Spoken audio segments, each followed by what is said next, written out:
I'm totally inspired because Graham and Expresso has launched a showcase, and so far 170 kilograms of stationery was raised, well, for everyone who needs it. Really awesome, man. Oh, man, we saw such a dire need of schools with absolutely nothing. We're starting out in the Northern Cape, and we came up with this concept of, nothing is for free. If you want something, you've got to earn it. So if you want to have access to mentors, you want a platform like Expresso gives you, you've got to earn it. So we said to schools out there, gather 50 kilograms of stationery, we'll connect you with the right kind of mentors. We have had such an overwhelming result. The first showcase we did, 170 kilograms of stationery. I mean, they sold out at the shopping centre that we were at. Unbelievable. And we've got another one coming up this weekend at Cape Gate Shopping Centre with some incredible mentors coming up. It really, really is such an inspiring thing. Shimi Isaacs will be joining me on stage. Ashish Gangapasad from Sissing Prada will be on stage. We're going to be there from 10 until 2 o'clock. I was going to ask Saturday. about the time. So 10 till 2 p.m. At Cape Gate Shopping Centre. We want to even blow the roof off and raise even more, but we've got 5 schools who have been able to sponsor themselves in this next stationery drive, which is going to be phenomenal. You want to see some brilliant young talent get there, but it is just such a fun and inspiring way to spend a day. So we want to raise 1/2 ton on Saturday. Absolutely amazing. 170 kilograms raised so far because of you. Now, speaking of people who are inspiring, we're also visiting a primary school courtesy of Expresso and making sure that we are teaching the parents and the teachers and enhancing their knowledge about educational videos. Take a look. Edgemead Primary School in Cape Town is one of the first wave of schools using online resources daily to facilitate the learner's education.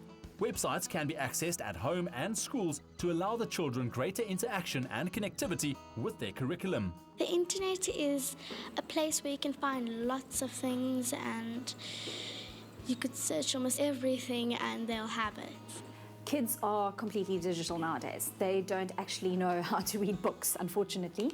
And while it's a lovely sentiment and we'd love them to read more, they are digital kids. So they want to go and watch YouTube. They want to see things pop out at them and see things in color. They don't want to read black and white books. So for them, it's something that's far more appealing.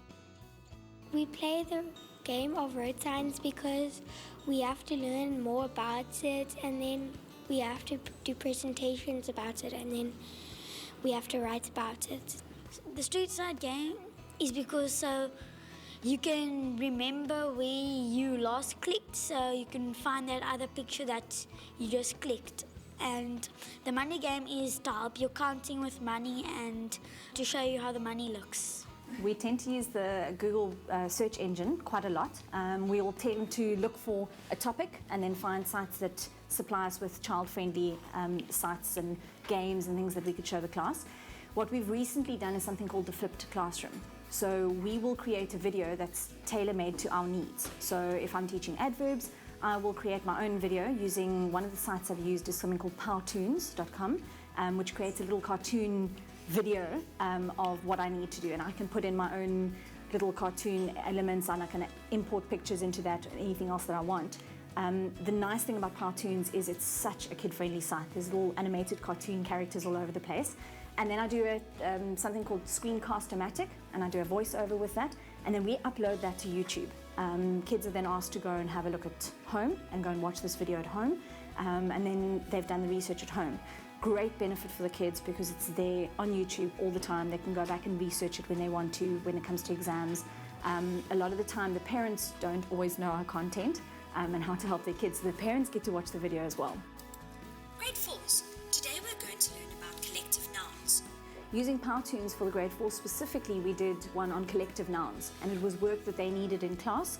They got to watch it, were introduced to various collective nouns, and then they came back to school and created a worksheet or did a worksheet using these collective nouns that they had to fill in. A Telkom broadband connection can be the difference between a good and a great education, as the teachers, parents and learners can work together via online platforms. Right, so if I talk about food webs and food chains, what am I thinking about? What comes to mind? Jared? Different animals eat each other. Food web is where one thing gets eaten by another. So sun gives energy to grass, grass gives energy to plants, plants then provide energy for something like a cow, and then the cow gets eaten by humans, and the energy transfer from one thing to another. With the grade 5s, we're going to be looking at creating a food web. I've got a YouTube video to show them, Bill Nye, the science guy, and he creates a food web, and it's a very funny little video for the kids to have a look at, and they laugh and they quite enjoy the video, but it hooks in their mind. And when I mention food web again in later classes, they'll remember this funny little science guy running around and creating the food web. Everything that eats, everything that's alive, is connected. And we call these connections the food web. We do have a situation, obviously not all kids are lucky enough to have internet at home, and we've tried to, as a school, make provisions. We have got 2 computer centres, and one of them is dedicated to computer club every afternoon. So kids are able to go there, research, print off any pictures that they need for projects, anything else like that. And then a lot of the YouTubes can be downloaded to flash drives. So kids bring their flash drive, gets scanned by the teacher, they can take it home. Even if you're learning the content at home, and the benefit there as well is that you get to watch it over and over again. You come back to class and you do the worksheet. So there'll always be a need for a teacher. The actual content, as much as you've listened to it and learned it over the screen, still needs to be explained to some kids. Some kids are still more verbal. Some kids need to actually experience it and have that one-on-one connection with the teacher. So there'll always be a role for a teacher.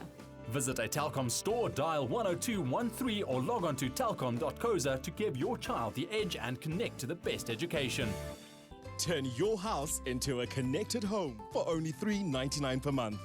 From SA's best fixed and mobile broadband network, call 10213 or go to a Telkom shop.